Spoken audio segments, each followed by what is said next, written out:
اللہ تعالیٰ ان لوگوں کو دوست رکھتا ہے جو ایمان والے لوگ ہیں۔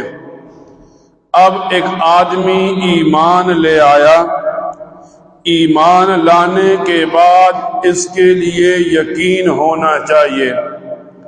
ایمان بھی کامل ہو، یقین بھی کامل ہو تو بندہ نجات کے راستے پر چل پڑتا ہے۔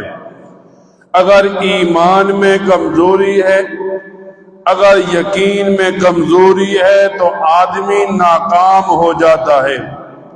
تو مسلمان کی رہنمائی کرتے ہوئے بتایا کہ مسلمان کے لیے ایمان کا بھی کامل ہونا ضروری ہے، یقین کا بھی کامل ہونا ضروری ہے۔ یقین کب کامل ہوتا ہے؟ جب بندہ قرآن کریم کی آیات، نبی کریم صلی اللہ علیہ وسلم کی احادیث کو سنتا ہے، پھر انہیں اپنا ایمان و یقین بنا لیتا ہے۔